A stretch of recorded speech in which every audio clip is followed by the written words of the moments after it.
Le présent, partie 3. Permettons-nous à Jésus sa place dans la barque de notre existence? Sommes-nous endormis au point de penser que Jésus dort?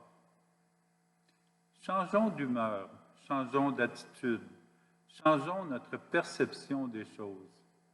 Changeons d'humeur et laissons-nous émouvoir et émerveiller à nouveau. Ce prochain passage vient de Max Dora, un écrivain philosophe. Je n'ai pas lu son œuvre, mais je retiens ce passage. Rien n'est plus étonnant qu'un changement d'humeur, rien de plus important. Même si cela peut sembler excessif, je le maintiens. Je roulais un jour de tristes pensées, ayant perdu toute confiance en moi, en mes capacités intellectuelles, éperdument en quête d'un remède à mon anxiété.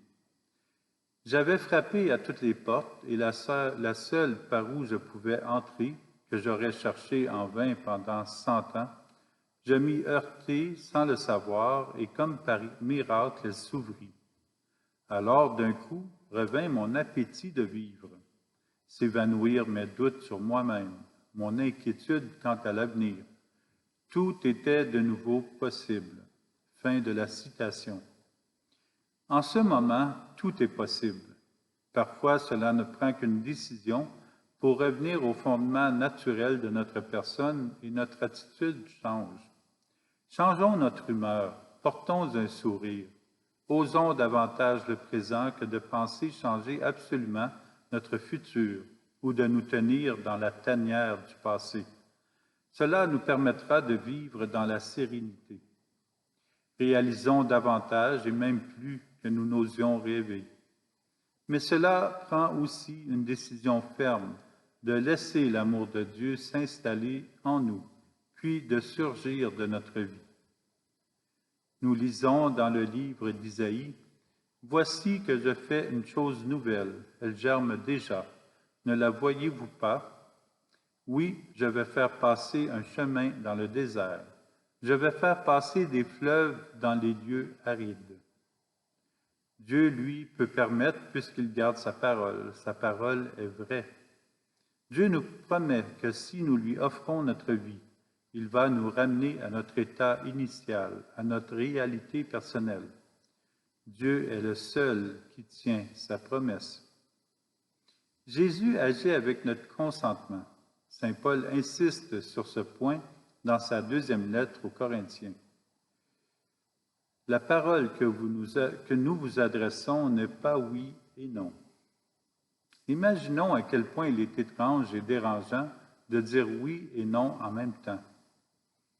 Oui, Jésus, mais non, Jésus.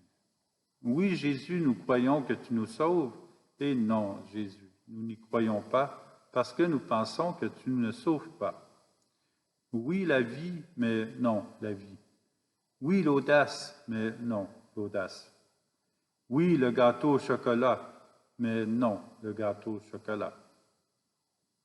Il est souhaitable de croire de plus en plus fermement que Jésus agit et qu'il nous sauve, que notre oui soit un oui, maintenant. Le oui avec Dieu se vit maintenant. Que votre parole soit oui si c'est oui, non si c'est non, nous dit Jésus dans Saint Matthieu. Mais là où il y a le plus de danger pour notre vie, c'est de dire non à Dieu. Dire non à Dieu, c'est couper la foi à la source. Rien ne demeure vivant s'il se tient éloigné de la source. Dire oui à Dieu comme Marie ouvre au changement dans notre vie. C'est classique pendant les élections pour un futur dirigeant de pays de rappeler aux électeurs qu'il y aura des changements. C'est habituellement ce que le peuple veut entendre. Et très souvent, non pas tout le temps, ces changements déçoivent. Mais l'ultime transformation, l'ultime changement se réalise dans notre vie par Jésus, avec Jésus, en Jésus, pour Jésus. Paul mentionne aux Galates, c'est pour que nous soyons libres que le Christ nous a libérés. Alors tenez bon, ne vous mettez pas de nouveau sous le joug de l'esclavage, soit dans le passé ou dans le futur. La présence de Dieu envahit de joie. Il offre ce qui conduit à la liberté et ce qui peut t'éloigner de l'esclavage. Ne reprenons pas les chaînes, ne reprenons pas la haine, la convoitise, comme le pape François le dit. Ne reprenons pas la discorde, le bavardage, la calomnie, la zizanie, ne reprenons pas le mal. Semons l'amour de Dieu. Sortons de nos esclavages, de nos habitudes, de ce qui retient, des illusions, des idoles de toutes sortes, de ce qui nous éloigne de Dieu, en fait. Même si la transformation peut sembler longue, osons la transformation, préparons notre cœur. Vivons pleinement le moment présent et remettons à Jésus ce qui nous hante, ce qui nous désoriente. Offrons à Jésus les chaînes de notre esclavage, car il s'est offert pour sauver et libérer l'humanité du mal et de la mort.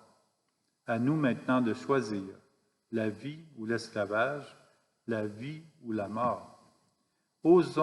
Entrons dans la paix, osons dire oui à la vie améliorée que Jésus propose.